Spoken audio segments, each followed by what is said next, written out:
Prezados irmãos e irmãs, o Evangelho nos relata hoje um pouco a experiência que os apóstolos têm da missão. Lembremos que domingo passado, quem recorda o Evangelho, Jesus começou a enviar os seus apóstolos, para os lugares de missão. Jesus constituiu um grupo de pessoas para a missão, não só para estarem com Ele. É verdade que eles ficaram com Jesus um tempo para aprender do Mestre e depois levar tudo aquilo que eles viram e ouviram. Sereis minhas testemunhas no mundo inteiro. Foi para isso que Jesus escolheu entre tantos 12, depois os 72 discípulos. Jesus chama, constitui, eles ficam um tempo para aprender, aquilo que eles devem dizer e ensinar, não é doutrina que eles sonharam, nem filosofia de vida, mas aprender com o Mestre. Eles devem ser os portadores da mensagem de Deus para os irmãos e irmãs. Então eles fizeram uma catequese, junto com Jesus. E domingo passado Jesus começa a enviá-los. No Evangelho de hoje diz que os apóstolos, eles voltam da missão. Foram em missão, agora eles voltam. E claro, eles vão agora partilhar tudo aquilo que viram e ouviram. E lembra quando Jesus enviou, disse: vos enviarei e darei poder para colocar as mãos sobre os doentes e eles ficarão curados. Vocês expulsarão demônios no meu nome, vocês farão. Esse poder Jesus deu à sua igreja e aos seus legítimos pastores, E eles são enviados com o poder que Jesus lhes deu. Então é claro que agora eles estão voltando da missão, estão cansados, Imagine naquela época não tem as comodidades que nós temos hoje, para se deslocar de um lugar para o outro, percorrendo longas distâncias a pé ou a cavalo, e com toda a dureza do tempo. Então eles voltam da missão, estão cansados, mas ao mesmo tempo estão assim motivados, estão animados, porque com certeza muitas coisas bonitas em nome de Deus eles fizeram. Eles devem ter presenciado muitas coisas e eles começam a partilhar, relatar tudo aquilo que viram, os milagres, os prodígios que fizeram em nome de Jesus e com o poder que eles receberam do próprio Cristo. Pois bem, Jesus também percebe, e aqui um lado bonito, o lado humano de Deus.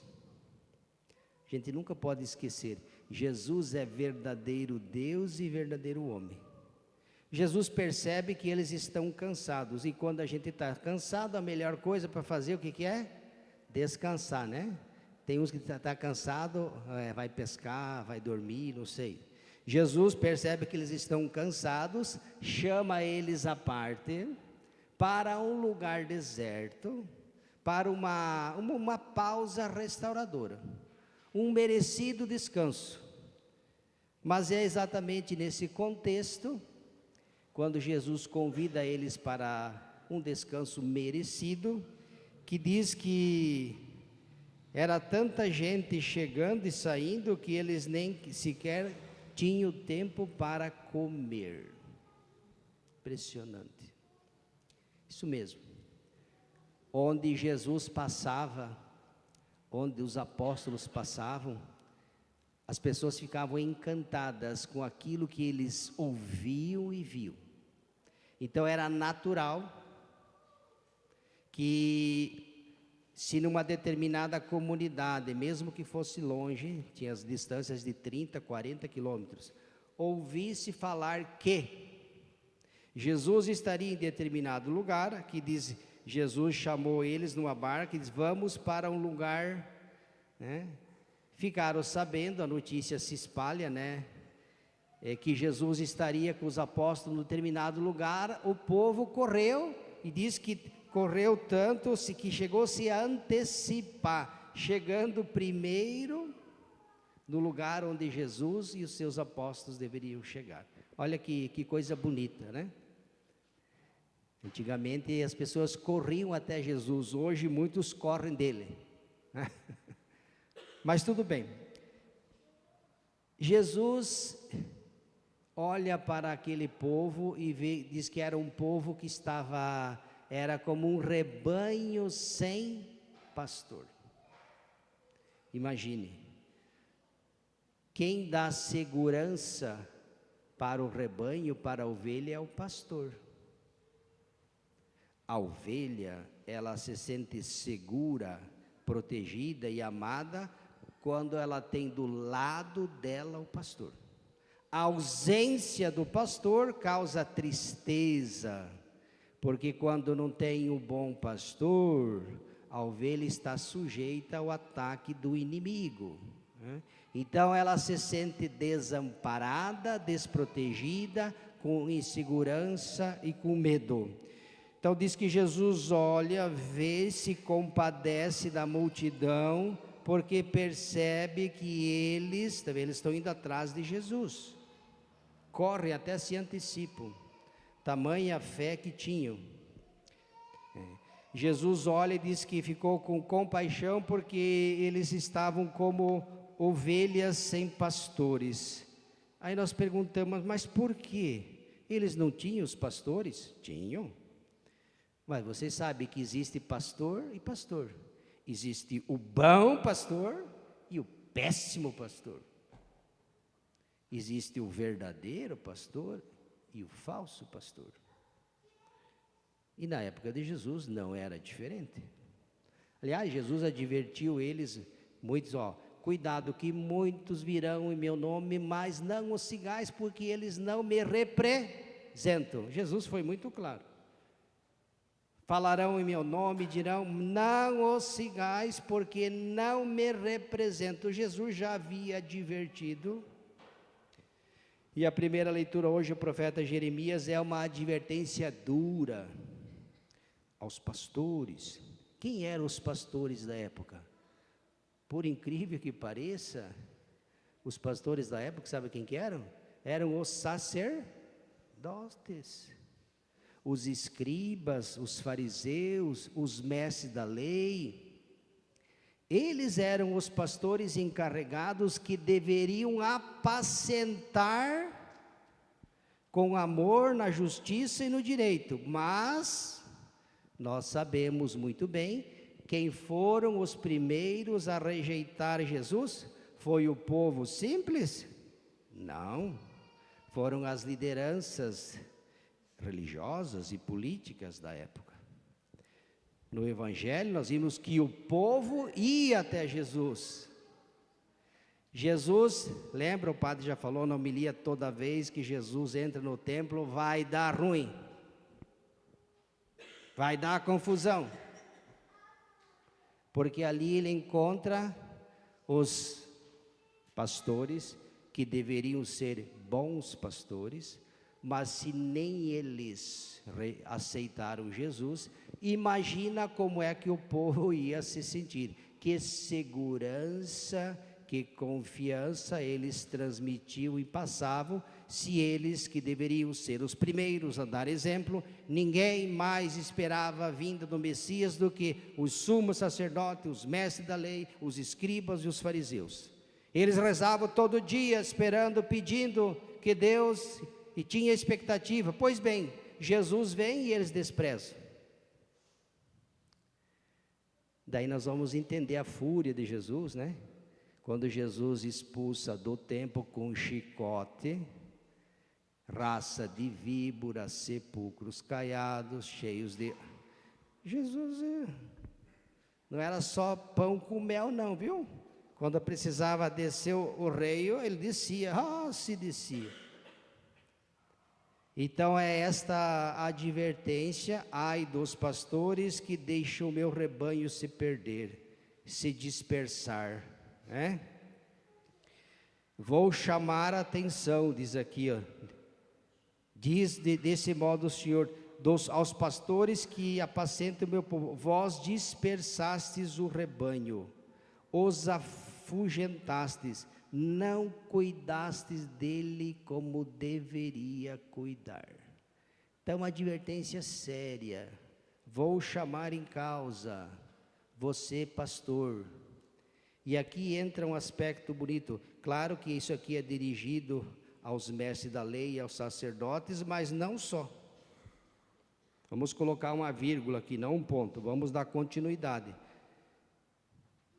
Hoje, por exemplo, podemos dizer quem são os pastores? Também os consagrados?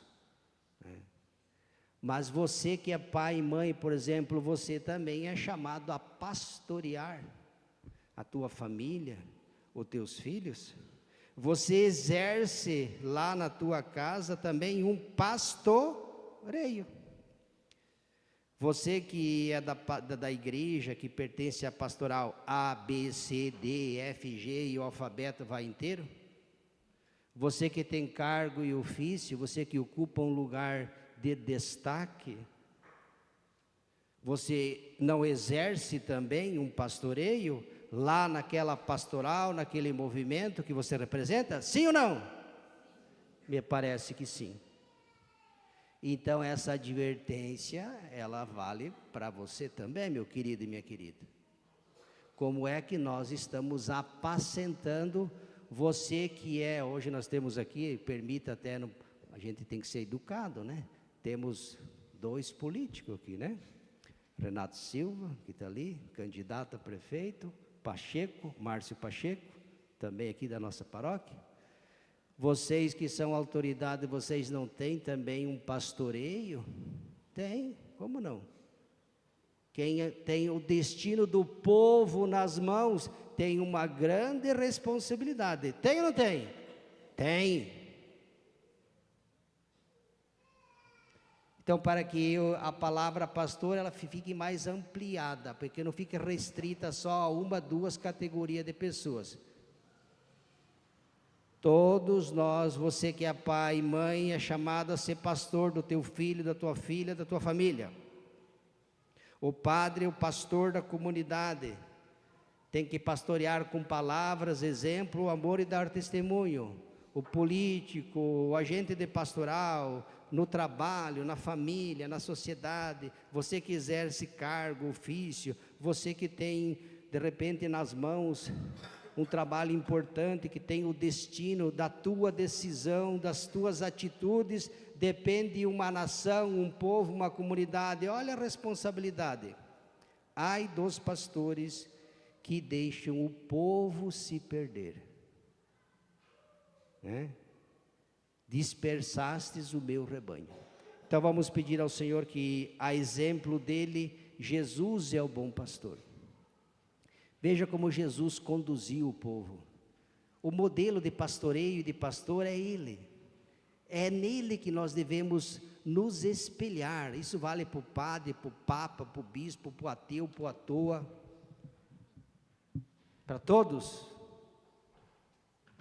Quando nós temos que pastorear, quem que é que nós temos que olhar e ver? O modelo do pastor. E o modelo de pastor é Jesus Cristo, o verdadeiro e bom pastor.